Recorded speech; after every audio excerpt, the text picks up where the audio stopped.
ఏ ఎన్నిక జరగకుండానే నామినేషన్ వేసిన హరీష్ రావు గారు ఎట్లా పిఎస్ నుంచి బయటకు పోయిండు, నామినేషన్ వేసిండో లేదో తెలియని గాంధీ గారు పిఎస్సి లోపలికి ఎట్లా వచ్చిండు. అసలు ఇది హరీష్ రావు గారిని ఎందుకు బయటకు పంపించినారు? ఆయన నామినేషన్ ఏమైంది?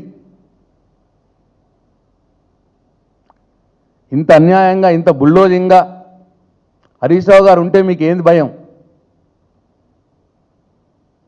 పిఎస్సిలో హరీష్ రావు గారు ఉంటే మీకేంటి భయం? మీ దొంగ పనులని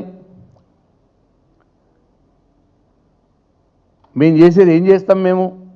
మీరేమన్నా పనులల్లో ఖర్చు పెట్టిన దాంట్లో తప్పప్పులు ఉంటే దాన్ని ఎత్తి చూపి సలహాలు సూచనలు ఇస్తూ అసెంబ్లీకి నివేదిక ఇస్తాం. తద్వారా ప్రజాధనం దుర్వినియోగం కాకుండా ఉంటుంది.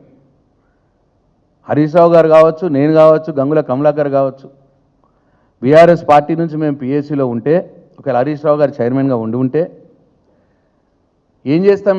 ప్రజాధనాన్ని దుర్వినియోగం పరచకుండా కాపాడతాం. మేము చేసేది అదే. దానికి మీకు ఉలికెందుకు? ఎందుకు హరీష్ రావు గారిని అవుట్, ఎందుకు గాంధీ గారిని ఇన్ను? దీనికి సమాధానం చెప్పాలి.